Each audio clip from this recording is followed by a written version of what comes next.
football stuff going on. Lewis, if I were to say Shedeur Sanders is going to be the Browns starting quarterback when this season begins, is that ridiculous?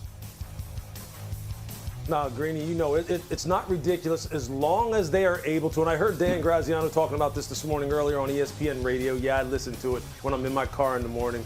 It's all as long as they can get him enough reps. And it sounds like Kevin Stefanski is aware of the fact that in order to create a real quarterback competition, he has to kind of change some things in terms of the way he divvies out reps during the preseason and during the offseason. If he can compete with Dillon Gabriel, if he can compete with Joe Flacco, he can compete with Kenny Pickett, there's a very good chance that if this is an organic competition with a level playing field, he could be your starter week one, no question about it.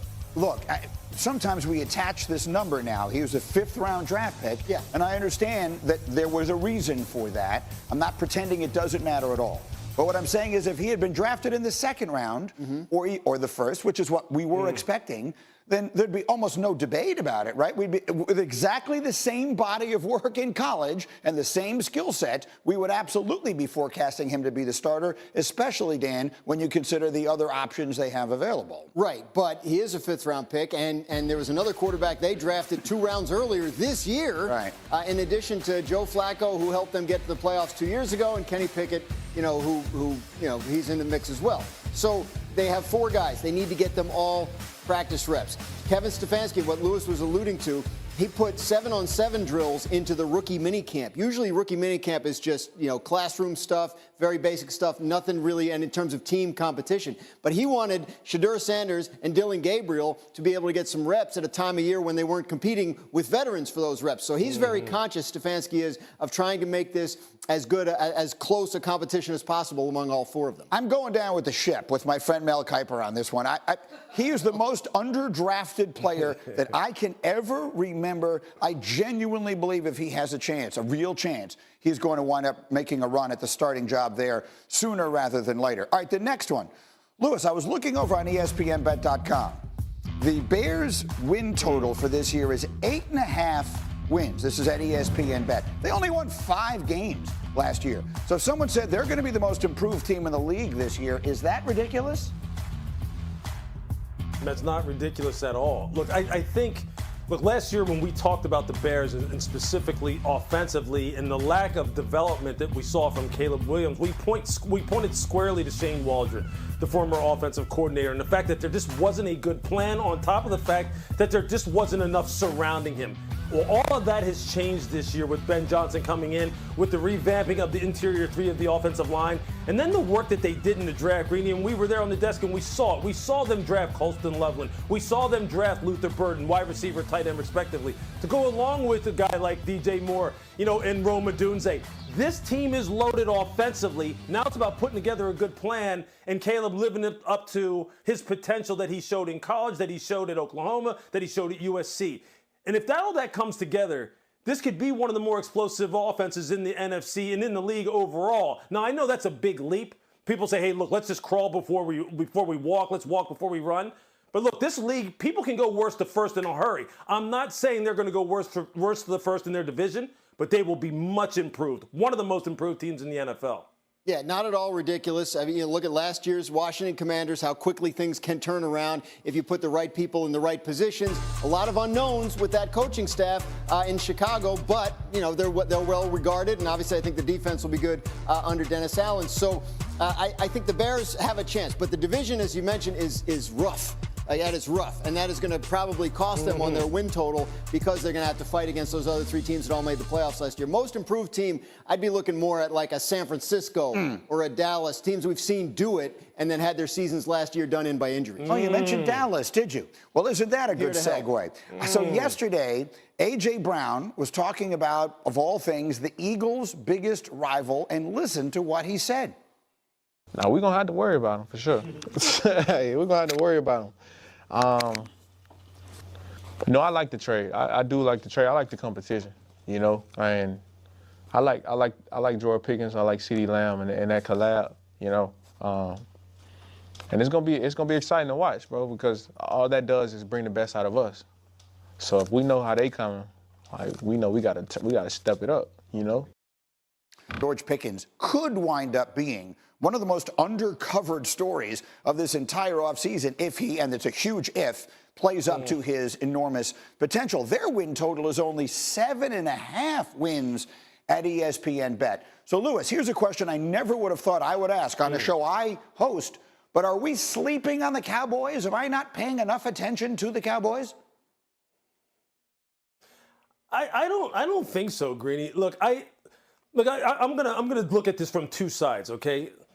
There's a reason why, you know, when we're talking about football and we're talking about team building, that it's just not about physical skills and what things look like on paper. And the fact that the Pittsburgh Steelers pulled the plug on George Pickens and said, hey, look, instead of like looking at this 3, 4, 5 years down the road and investing the kind of money we, you know, need to invest in a guy like you in order to retain you, meaning an upper echelon wide receiver, you know, we just don't think that the risk and reward is in our favor. So we're going to send you down the road to Dallas. So look, we understand the kind of things that George brings as a high riser, above the rim type of player outside the numbers as a true X wide receiver, a guy who can win one-on-one, who's a quarterback's best friend. But it's more than just that. It's about fitting into that culture, being a positive influencer on that locker room for 17 weeks. Not just for a mini camp, not just for a play here and there, but a guy who's going to show up on time, that who's going to be a force multiplier, who's going to be dependable, who's going to be a good team. Like, all those things are what adds up to you, helping you make a team a contender, not just highlight reel catches. You made an interesting point, that they won 7 games last year without their quarterback. Quarterback got hurt halfway through the season. I'm pretty sure that they've been over 7.5 in every one of Dak Prescott's fully healthy seasons. Then they believe that George Pickens, coming into their leadership structure in terms of their locker room, in terms of the quarterback, in terms of CeeDee Lamb, right, they'll get the best out of him. 1 year on his contract, so lots of motivation. Best quarterback he's ever played with. That there's no offseason addition to any team that's as significant as the Cowboys getting back Dak Prescott. I think that's fair. Let me leave that there for a moment, but we'll have more to say about it as we continue. Interest in football has now created a new opportunity for NFL players, Olympic flag football. Today at the league spring meeting in Minnesota, the owners gave their approval for the league's players to take part in the games, starting with the Los Angeles Olympics in 2028. Here's Jeremy Fowler with more on this. America's game on a world stage. That's how NFL VP Troy Vincent described the league's unanimous vote, allowing players to participate in flag football for the 2028 Olympics.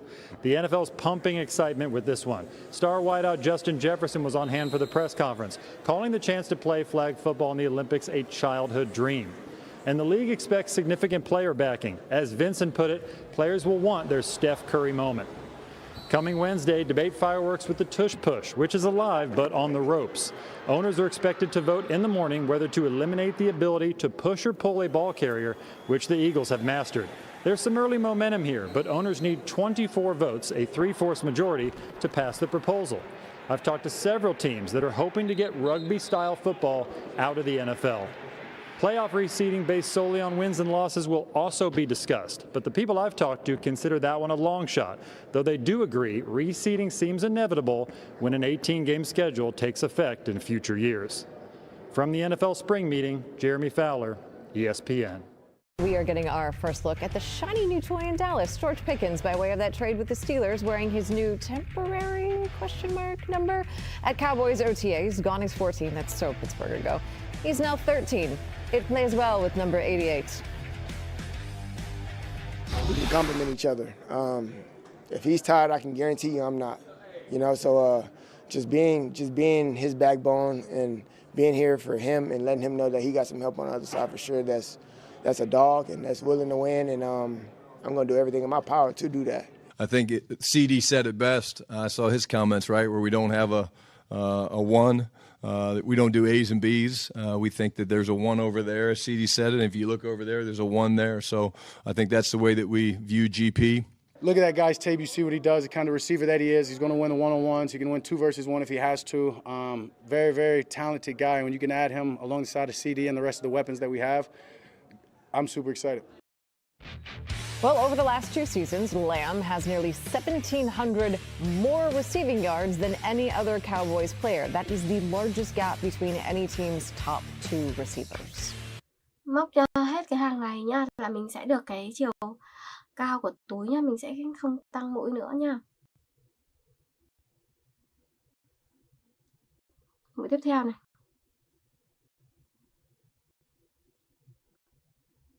Tiếp tục móc.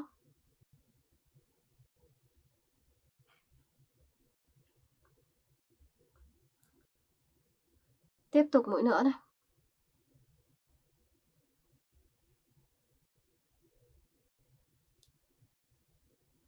Mũi tiếp theo.